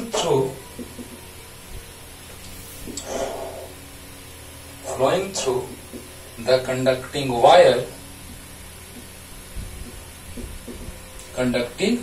wire is called DC, direct current. आपको बता दे बच्चों कि डायरेक्ट करंट में हमेशा एक डायरेक्शन होता है, थोड़ा फील करते हैं उसको। तो यहाँ पे प्लस टर्मिनल, यहाँ minus terminal. Electric current is flowing from positive terminal of the battery to negative terminal. लेकिन अल्टरनेटिंग करंट है बच्चों, अल्टरनेटिंग करंट एक चैप्टर ही है, आगे पढ़ना हमको डीसी एसी डिटेल में, लेकिन थोड़ा सा भी हम समझा रहे हैं क्योंकि हम लोग करंट पढ़ रहे हैं तो थोड़ा फील लेते हैं। ये सोर्स है जिसको हम इलेक्ट्रोमोटिव फोर्स कहते हैं, पढ़ेंगे इसी चैप्टर में। और ये रजिस्टर है करंट, हाँ, करंट का फ्लो दोनों डायरेक्शन में होगा। I equal to I naught sine omega t, EMF equal to E0 sin omega t, resistance R तो आपको पता है I equal to E by R होगा, और I इक्वल टू E के जगह हो जाएगा E0 sin omega T. Alternating current में डिटेल पढ़ाएंगे, E0 बाई आर हो जाएगा I0 और I0 sin omega T. Phase change का भी बात आता है, जब कैपेसिटर इंडक्टर रहता है, फेज लैगिंग, फेज लीडिंग, सब कुछ अल्टरनेटिंग करंट में पढ़ाएंगे, क्योंकि वो एक चैप्टर ही है। लेकिन रजिस्टर के कारण कोई फेज में चेंजिंग नहीं आता है, राइट। तो बताइए बच्चों, सब वहां सिखाएंगे, लेकिन अल्टरनेटिंग करंट बस थोड़ा सा हम ये बताने जा रहे हैं कि उसका डायरेक्शन हाफ टाइम इंटरवल के बाद चेंज होता है। कोई इंडिया में जब हम लोग सोर्स का बात करते हैं, उसका फ्रीक्वेंसी 50 हर्ट्ज का बात करते हैं, और time period is reciprocal of frequency. Hertz को बोलते हैं, देखो रेसिप्रोकल है तो सेकंड इनवर्स, तो 1/50 सेकंड इनवर्स, यानी सेकंड 1/50 सेकंड। टाइम पीरियड है 1/50, तो हाफ टाइम पीरियड हो जाएगा 1/100, यानी कि करंट का डायरेक्शन यहां से हाफ टाइम के लिए यहां जाएगा और हाफ टाइम के लिए यहां से यहां। सोचो हाफ टाइम पीरियड जो हो जाएगा 1/100 हो जाएगा बच्चों, 1/50 का हाफ 1/100 सेकंड। जरा सा सोचो, अल्टरनेटिंग करंट में ये पूरा पहले इंट्रोडक्शन ही चलेगा, लेकिन अभी इसलिए आपको हम समझा रहे हैं थोड़ा सा बच्चों, ध्यान दीजिएगा कि यहां हम लोग को ये जानना जरूरी है कि direct current is unidirectional current flowing through the conducting wire, यानी कि हमेशा एक ही डायरेक्शन में। आप डीसी फैन ले लीजिए और फैन का दोनों टर्मिनल पकड़ लीजिए, आपको क्या होगा कि ये टर्मिनल और ये टर्मिनल पकड़ करके और लगाइए, बैटरी से कनेक्ट कीजिए, फैन जो है वो हवा पीछे देगा। डीसी में एसी में प्लग ऐसे लगाओ या ऐसे लगाओ, कोई फर्क नहीं पड़ता है। क्यों? क्योंकि उसका डायरेक्शन 1/100 सेकंड में चेंज हो जाता है। हम लोग सेकंड को ही फील ही नहीं कर पाते हैं यार, और 1/100 को कहां से फील कर पाएंगे? सेकंड बहुत जल्दी सेकंड पार हो जाता है, तो 1/100 तो हमको पता ही नहीं चलेगा और तुरंत करंट का डायरेक्शन चेंज हो गया। सोचो यहां पर हम लोग क्या देखते हैं डायरेक्ट करंट में कि हमेशा करंट का डायरेक्शन एक ही होगा। अगर आप बैटरी के टर्मिनल से कनेक्ट कर दिए फैन को, तो फैन पीछे हवा देने लगा, यानी डायरेक्शन एक है ना, उसका डायरेक्शन फिक्स हो गया पीछे की ओर, करंट का फ्लो हो रहा है पीछे की ओर, है ना, या तो क्लॉक वाइज डायरेक्शन होगा या तो एंटी क्लॉक, और जैसे ही करंट का फ्लो होगा चाहे तो फैन पीछे हवा देगा या आगे। अब तुरंत हम टर्मिनल को चेंज किए डीसी फैन का, है ना, तो जैसे ही हम टर्मिनल चेंज किए तो हवा आगे देने लगा। वाह, यानी हमेशा फिक्स डायरेक्शन। लेकिन एसी में ऐसा नहीं होता है। AC alternating current is that type of current which changes its direction after half time period, है ना, is called alternating current or AC. Okay, it is that type of current which changes its direction after half time period is called alternating current. लेकिन current पढ़ रहे हैं तो सब आपको बताना हम चाह रहे हैं और बता भी रहे हैं। तो बताइए बच्चों कि डीसी में आप ऐसे कनेक्ट करें तो हवा पीछे, ऐसे कनेक्ट करें तो हवा आगे, लेकिन एसी में आप ऐसे लगाएं, नो टेंशन, क्योंकि उसका डायरेक्शन हमेशा चेंज हो जाता है 1/100 सेकंड में। लेकिन डीसी में हमेशा डायरेक्शन एक ही रहता है। तो बस तुरंत क्लियर कर देते हैं, लिख लेना, direct current, unidirectional current flowing through the conducting wire is called direct current. Clear? और AC current, alternating current, direct में पहले एक बात और कि डायरेक्ट में कांस्टेंट भी हो सकता है और वेरिएबल भी। 14 चैप्टर में आपको हम पढ़ाएंगे हाफ वेव रेक्टिफायर और फुल वेव रेक्टिफायर। वहां पे हम फुल वेव फाइंड आउट करेंगे, एसी को डीसी में कन्वर्ट करेंगे। हाँ होता है, मोबाइल चार्जर क्या है, अडेप्टर क्या है, तो एसी टू डीसी कन्वर्टर है ना, एसी को डीसी में कन्वर्ट कर देता है। इन्वर्टर क्या है, डीसी को एसी में कन्वर्ट करता है। डायरेक्ट हमको डीसी लेना है, बैटरी से कनेक्ट कर दो, एसी लेना है तो इन्वर्टर से ले लो। हाँ, डीसी जो एनर्जी स्टोर है बैटरी में, उसको एसी में कन्वर्ट कर दिया इन्वर्टर। लेकिन जो यहाँ पे हम लोग चार्जर का बात करें, कन्वर्टर जो है वो क्या करता है, अडेप्टर जो लैपटॉप का चार्जर होता है वो क्या है, तो एसी जो वहां से आ रहा है 220 वोल्ट को कन्वर्ट कर दिया 5 वोल्ट में, मोबाइल में आ गया, चार्ज होने लगा। कभी कभी वही चार्जर खराब हो जाता है, डायरेक्ट 220 वोल्ट मोबाइल में आता है, बर्बाद कर देता है ना।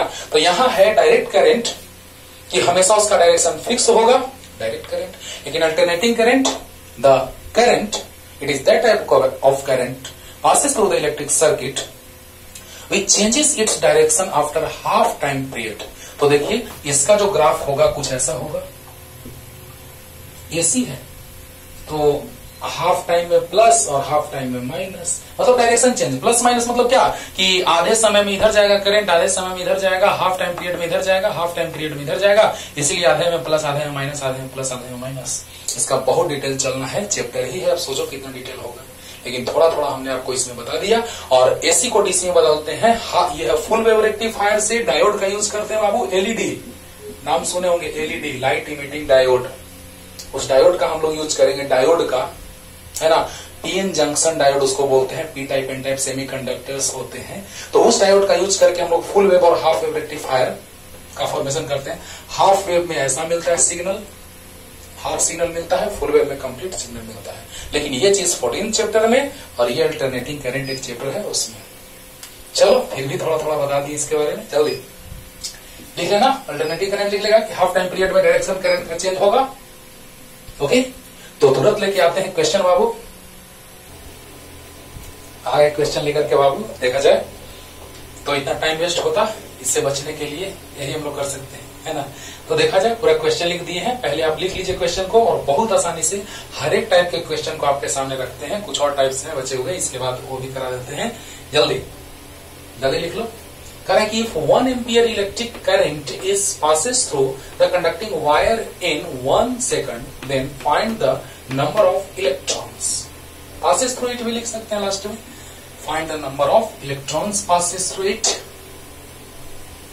ओके, तो देखा जाए, बहुत ही इंटरेस्टिंग है ना, और पता चलेगा आपको कि इलेक्ट्रॉन्स का डेंसिटी कितना ज्यादा होता है।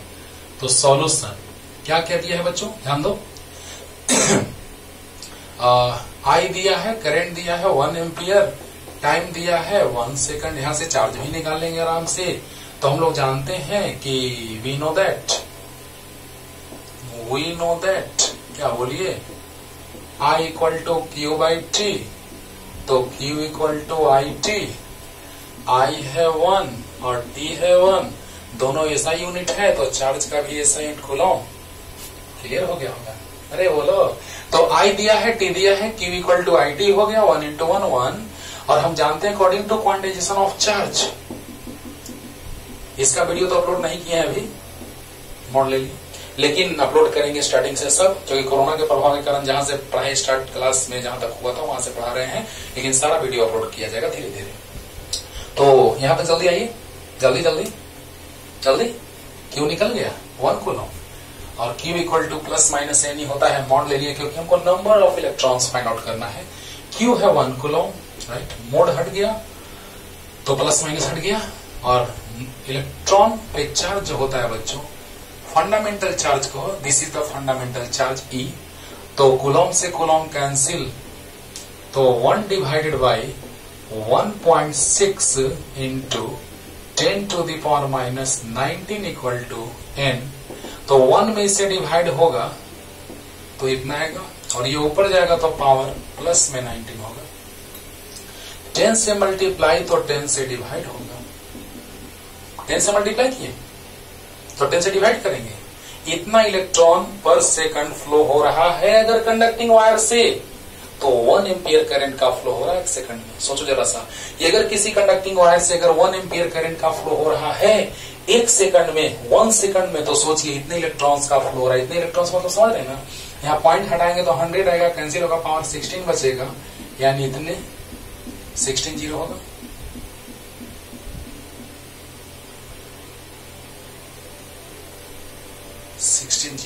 सोचो इतने इलेक्ट्रॉन्स, 1 एम्पियर करंट का फ्लो होने का मतलब इलेक्ट्रॉन्स का डेंसिटी इतना ज्यादा है। सोचो जरा सा, हाँ, अगर रूम में बहुत ज्यादा डेंसिटी हो पर्सन का, तो अगर हम थोड़ा सा पुश करेंगे, स्लाइटली पुश करेंगे, तो पूरे रूम में डिस्टर्बेंस क्रिएट होगा। Due to this reason when switch becomes on, then bulb at some distance and at large distance glow at the same time. Okay, यही कारण है बच्चों, जो हम डेंसिटी का बात करेंगे, करंट डेंसिटी का, अगले लेक्चर में। तो यहां से आपको समझ में आ गया होगा कि इतने इलेक्ट्रॉन्स पर सेकंड अगर फ्लो कर रहे हैं तो 1 एम्पियर करंट का फ्लो 1 सेकंड में फ्लो हो रहा है। जल्दी क्लियर हो गया होगा, चार्ज भी आ गया, नंबर ऑफ इलेक्ट्रॉन्स भी आ गया। ऑब्जेक्टिव क्वेश्चन बहुत इंपॉर्टेंट है बाबू, ये बहुत ही इंपॉर्टेंट, बहुत बार एग्जाम में आया हुआ है, आपके बोर्ड में भी और कंपटीशन में भी।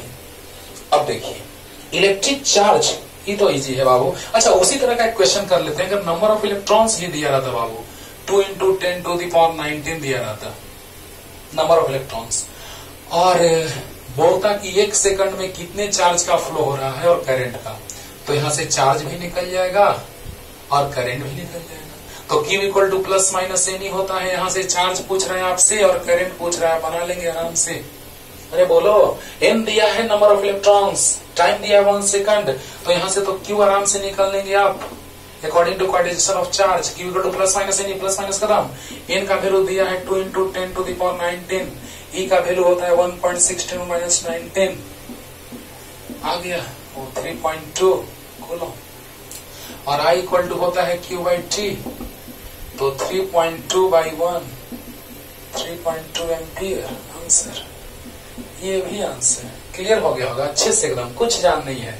Q = NE, plus minus NE होता है, NE ले लिए, मॉडल ले लिए, तो N और E फंडामेंटल चार्ज मल्टीप्लाई की आंसर आया। जल्दी जल्दी, इसी पे एक और क्वेश्चन बन गया, तो चलिए उसको 1 डैश कर लीजिएगा। 1 था फर्स्ट, ये 1 डैश हो गया क्योंकि 2 तो यहाँ है। ये तो सिंपल क्वेश्चन है, इसमें तो जान ही नहीं है कि चार्ज दिया है क्वेश्चन में, ये तो एकदम सिंपल सा है। उधर थोड़ा टफ है, और भी थोड़ा टफ लाएंगे। तो ये है इलेक्ट्रिक चार्ज 120 कूलम और passes through the conducting wire in 2 minute. तो टाइम दिया है 2 मिनट, तो 2 मिनट ऐसा सेकंड होता है, तो 60 यानी कि 120 सेकंड, 120 सेकंड। तो I = होता है Q/T, वाह वाह, 120/120 कूलम/सेकंड, कूलम पर सेकंड एम्पियर होता है, तो 1 एम्पियर। अरे वाह, इतना इजी था सर। अरे देखो, electric charge 120 passes through the conducting wire in 2 minutes, then find the flow of electric current through it। तो Q दिया है, T दिया है, सेकंड में कन्वर्ट कर लिए, Q/T आंसर आ गया। क्लियर? जल्दी। तो अब देखिए बच्चों, अब इसके बाद थोड़ा लाजवाब क्वेश्चन आने जा रहा है, और यही बताएगा हम लोग को इंस्टेंटेनियस के बारे में। इंस्टेंटेनियस हमने अभी समझाया था, इंस्टेंटेनियस एवरेज तो समझा दिए थे, इंस्टेंटेनियस बोले थे कि बनाएंगे तुरंत क्वेश्चन। तो 3 नंबर क्वेश्चन का हम लोग बात करने जा रहे हैं दोस्तों, ध्यान देना बच्चों। 3 नंबर क्वेश्चन का, the electric current at T = 2 second, मतलब इंस्टेंटेनियस, 2 सेकंड पे इंस्टेंटेनियस। पहले क्वेश्चन ऊपर से पढ़िए। Electric charge passes through the conducting wire, varies with time according to equation Q = 1 + T + T² coulomb. जैसे ही करंट पूछ दिया, दिमाग में आया इंस्टेंटेनियस, टाइम 2 सेकंड है, तो इंस्टेंटेनियस किसी इंस्टेंट पे, अभी हम समझा चुके हैं सब कुछ थ्योरी में, किसी इंस्टेंट पे तो इंस्टेंटेनियस। वाह, तो बताइए बच्चों, ddt of Q 1 + T + T²। देखो बाबू, जब चार्ज दिया रहे, करंट निकालना रहे तो डिफरेंशिएशन, और जब करंट दिया रहे और चार्ज निकालना है तो इंटीग्रेशन। इस इंटीग्रेशन का कॉन्सेप्ट यूज करेंगे, देखना ना, देखो ध्यान देना। तो I = dQ/dt, ओके। तो I = dQ/dt मीन्स इंस्टेंटेनियस से बतलाता है बच्चों। अब बोलो, सबको सेपरेट करो। कांस्टेंट का डिफरेंशिएशन 0, T का डिफरेंशिएशन T के रेस्पेक्ट में 1, T² का डिफरेंशिएशन T के रेस्पेक्ट में 2T होगा। अरे कांस्टेंट का 0, x का डिफरेंशिएशन x के रेस्पेक्ट में 1, x² का डिफरेंशिएशन x के रेस्पेक्ट में 2x। उसी तरह से 1 का 0, T का T के रेस्पेक्ट में 1, T² का 2T। तो ये आ गया I।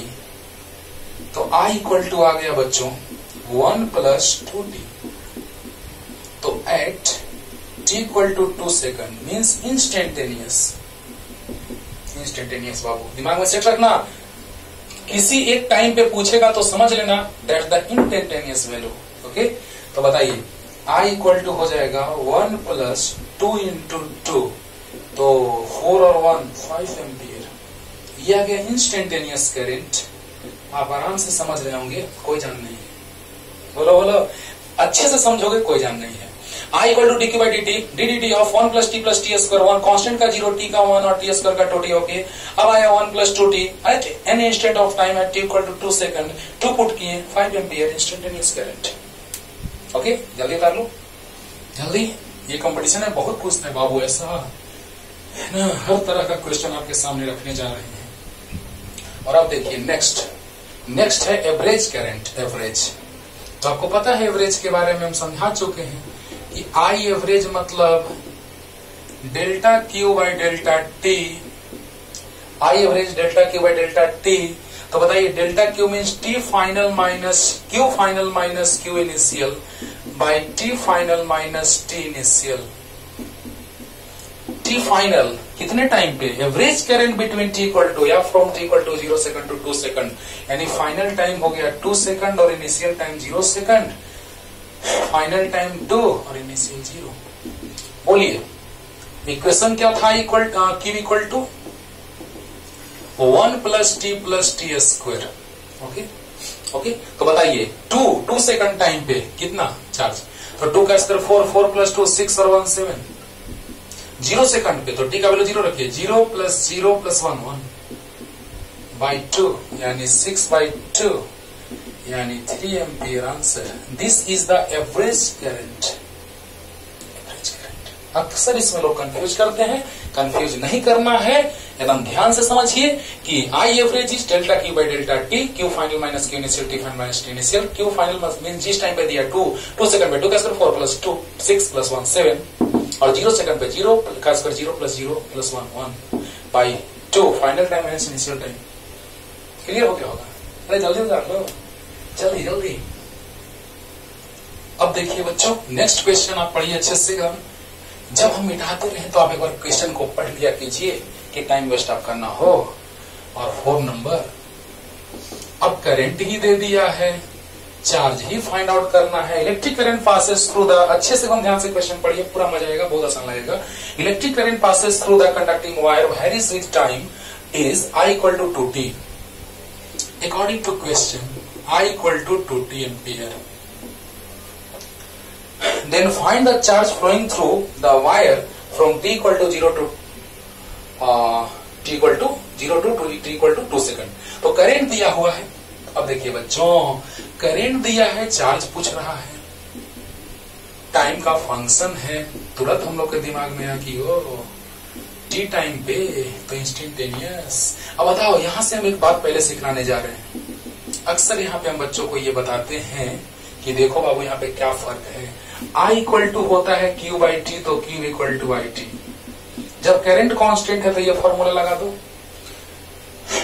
कांस्टेंट रहे तो ये भी लगा सकते हो, कोई दिक्कत नहीं, लेकिन वेरिएबल में यही लगाना होगा। बस माइंड में सेट कर लो। अगर चार्ज का बात किया, अगर करंट का बात किया जाए, करंट कांस्टेंट है तो ये लगाओ, अगर ये भी लगाओगे तो सही आएगा।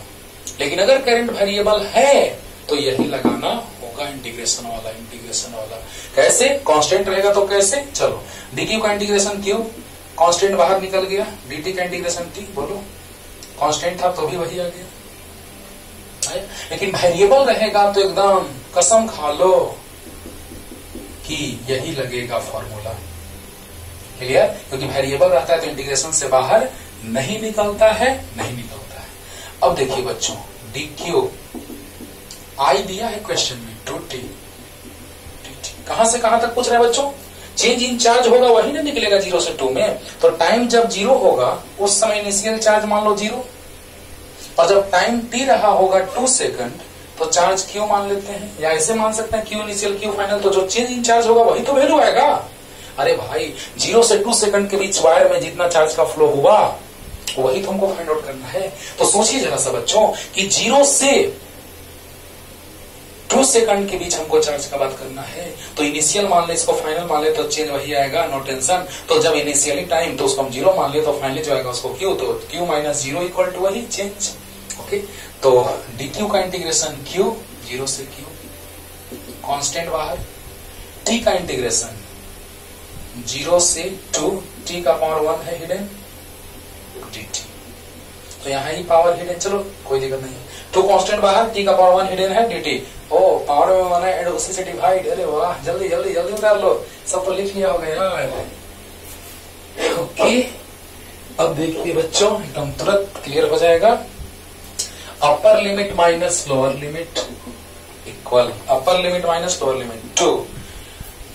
पावर में 1 ऐड होगा, उसी पावर से डिवाइड होगा 0 से 2 तक। तो q इक्वल टू आ गया 2/2 और t का पावर 2 0 से 2 तक, कोई दिक्कत नहीं है, एकदम सिंपल इंटीग्रेशन, सिंपल इंटीग्रेशन है बाबू। डी का इंटीग्रेशन क्यू हो गया 0 से क्यू तक, 2 कांस्टेंट बाहर आ गया, पावर 1 तो पावर 1 ऐड होगा, उसी से डिवाइड होगा, 2/2 कैंसिल आ गया, तो अपर लिमिट का स्क्वायर माइनस लोअर लिमिट का square q equal to 4 coulomb answer. यानी 0 से 2 सेकंड के बीच कितने चार्ज का फ्लो हुआ होगा? 4 कूलम। 0 से 2 सेकंड के बीच कितने चार्ज का फ्लो हुआ होगा? 4 कूलम। 0 से 2 सेकंड के बीच 4 कूलम। सोल्व करना एकदम आसान है, जल्दी बताइए। थोड़ा सा और कुछ क्वेश्चन है, उसको लेके आते हैं। आगे नेक्स्ट क्वेश्चन लेकर के आ गए बाबू। देखो यहाँ पे क्वेश्चन है, 2 क्वेश्चन बहुत ही लाजवाब, ध्यान दीजिए। कंपटीशन में इसी तरह के क्वेश्चन आते हैं, तो देखा जाए। कह रहा है कि charge Q moves in a circle of radius R with a constant speed V, find the electric current at a point on circle. ओ यानी कि किसी सर्कल का बात किया जा रहा है, उसका रेडियस R है ना, उसमें किसी पॉइंट पे। तो आप बताइए, जब किसी भी एक पॉइंट को कंसीडर कर लो, तो जब एक रोटेशन कंप्लीट होगा, यानी हम लोग सोचेंगे सिंगल रोटेशन का बात करेंगे। क्वेश्चन में नहीं जिक्र किया रहेगा तो भी आप सोच लेंगे सिंगल रोटेशन का बात करेंगे। और आपको पता है टाइम इक्वल टू क्या होगा अगर एक बार रोटेट करेगा तो circumference distance by speed. Speed क्यों? क्योंकि अगर किसी वेलोसिटी से कोई चार्ज पार्टिकल रोटेट कर रहा है सर्कुलर पाथ पे, तो हमेशा उसका डायरेक्शन चेंज हो रहा है due to this reason that velocity is known as speed. तो स्पीड भी दिया है क्वेश्चन में, नो टेंशन। तो आपको पता होगा स्पीड इक्वल टू होता है डिस्टेंस बाय टाइम, तो time equal to distance by speed. Any doubt? अरे बोलो, स्पीड इक्वल टू क्या होता है? Distance by time, then time equal to distance by speed. और एक कंप्लीट रोटेशन होगा तो डिस्टेंस 2πr होगा सरकमफेरेंस, और स्पीड भी तो t equal to distance by speed. Clear? अब देखिए, किसी एक पॉइंट का, यानी जब रोटेट करके चार्ज आएगा, चार्ज Q है, भी स्पीड से जा रहा है, तो एक बार रोटेट करेगा तो फिर यहां पहुंचेगा, फिर से रोटेट करेगा, वही फेनोमेना करता रहेगा। यानी किसी पॉइंट पे अगर इलेक्ट्रिक करंट का बात कर रहा है बाबू, electric current at a point on a circle, तो दिमाग में सेट रखना है कि एक रोटेशन का बात हो रहा है। अब देखो solution, current I equal to होता है Q/T, और एक बार रोटेट करेगा तो चार्ज Q है बाबू, और एक बार रोटेट करेगा तो टाइम पीरियड के इक्वल हो जाएगा। अरे वाह, इतना आसान था सर। अरे आगे इसका यूज करेंगे, अभी आगे इसका यूज और होगा। एंगुलर मोमेंटम का बात आएगा, मोमेंट ऑफ इनर्शिया का बात आएगा इसी चैप्टर में, जब हम मैग्नेटिज्म का बात करेंगे तब। अब देखो I इक्वल टू Q/T, तो Q/T तो 2πr/v, तो QV/2πr। अगर यहीं पे इलेक्ट्रॉन रहता तो चार्ज मैग्नीट्यूड लेते इलेक्ट्रॉन का EV/2πr। 4 ऑप्शन दिया रहता है, उसमें से एक ऑप्शन टिक आउट कर दो, काम खत्म। टफ लगा? बताओ, सर्कुलर पाथ पे रोटेट कर रहा है, तो किसी एक पॉइंट पे करंट का बात करेंगे हम बच्चों, तो किसी एक पॉइंट पे, यानी ये कंप्लीट रोटेशन होगा तब नहीं पहुंचेगा।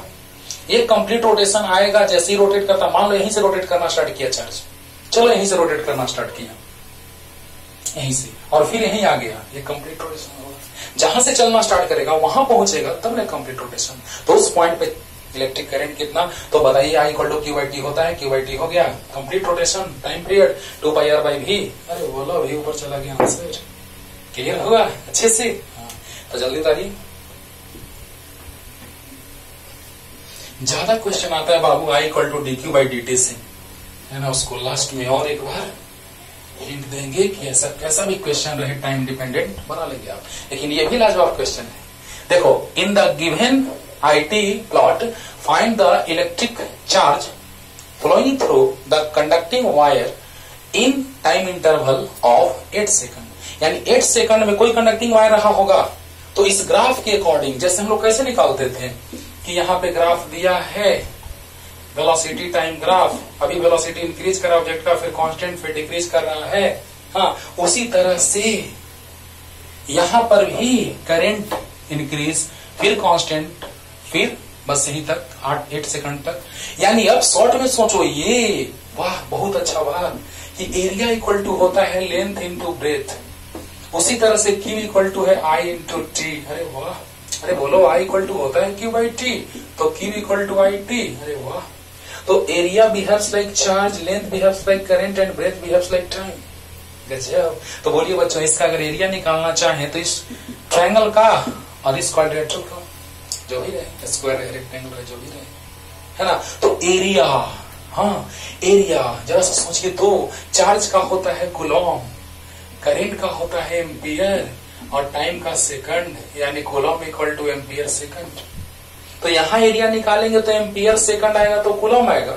यहाँ एरिया निकालेंगे, IT कर्व जो है उसके द्वारा बाउंडेड एरिया निकालेंगे तो I और T को मल्टीप्लाई करेंगे तो चार्ज आएगा। लेकिन लेंथ और breadth, length metre into metre, metre square आएगा। एरिया यहाँ पे मीटर स्क्वायर आता है, लेकिन यहाँ पे कूलॉम आएगा। तो बताइए बच्चों, IT के द्वारा बाउंडेड एरिया क्या देगा? चार्ज देगा। वाह, चार्ज देगा। लिख लो लिख लो, Q equal to IT, area के जैसा चार्ज बिहेव कर रहा है। तो बताइए बाबू कि ऐसा क्वेश्चन रहे तो तुरंत दिमाग में यह स्ट्राइक करना चाहिए बात कि एरिया बाउंडेड बाय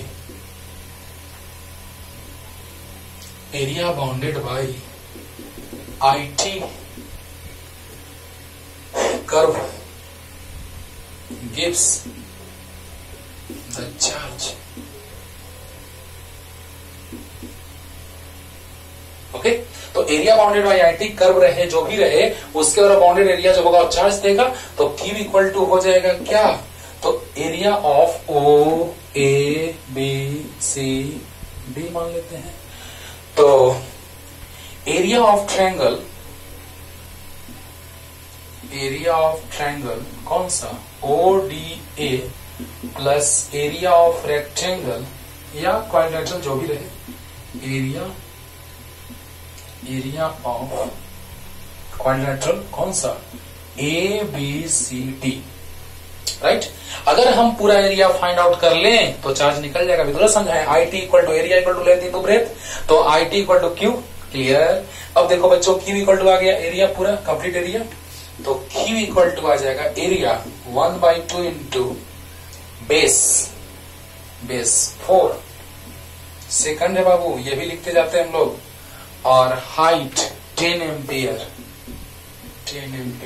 प्लस इसका 4 से 8 तक, तो लेंथ हो जाएगा 4, तो सेकंड है, लेंथ का काम सेकंड वाला।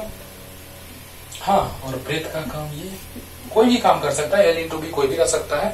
और 10 एम्पियर। देखो बच्चों, इस ट्रायंगल का एरिया फाइंड आउट करेंगे हम लोग, तो क्या होगा बोलो? तो इस ट्रायंगल का area 1/2 into base into height, और आपको बताया तुरंत अभी कि एम्पियर सेकंड जो होगा, अरे बोलो, Q इक्वल टू IT, तो Coulomb equal two ampere second. दिक्कत नहीं ना? ओके, तो बताइए 1/2 इंटू बेस इंटू हाइट, तो 1/2 इंटू 4 इंटू 10, और इसका 4 इंटू 10। ओके, तो बताइए 20 ampere second plus 40 ampere second, तो 60 एम्पियर सेकंड को कूलॉम लिख दें, यानी कि 60 कूलॉम चार्ज का फ्लो होगा। Okay, clear. तो इस तरह से हम आसानी से क्वेश्चन बनाते हैं, लेकिन ज्यादातर क्वेश्चन इस पे आता है बाबू I इक्वल टू dQ/dt पे। तो अगर चार्ज दिया रहे तो I निकालने के लिए डिफरेंशिएशन हम स्टार्टिंग में बताए थे 3 नंबर और 4 नंबर क्वेश्चन बताते समय कि अगर चार्ज निकालना हो, करंट निकालना हो, चार्ज दिया हो तो डिफरेंशिएशन, और अगर करंट दिया हो और चार्ज निकालना हो तो इंटीग्रेशन। और इसमें करंट जो है टाइम का फंक्शन रहेगा, कांस्टेंट तो बाहर निकाल देंगे, टाइम का फंक्शन रहेगा, तो जो भी फंक्शन टाइम का रहे, साइन कॉस t², 2t, कुछ भी रहे, आराम से इसे बनाएं, क्योंकि ज्यादातर क्वेश्चन इसी पे आते हैं बच्चों, जो हमने डिस्कस कर दिया। Right, clear. तो यहां पर हम लोग यही देख रहे हैं कि dQ equal to I dt, I जो है कांस्टेंट रहेगा तो बाहर निकल जाएगा, और वेरिएबल रहेगा तो इसी के अंदर रहेगा, और I इक्वल टू dQ/dt। अगर चार्ज दिया है तो करंट निकालना है तो ये, और अगर करंट दिया है चार्ज निकालना है तो ये। क्लियर। तो अच्छे से पढ़िए, अगले लेक्चर में और भी अच्छा कॉन्सेप्ट लेके आते हैं। टाटा बाय।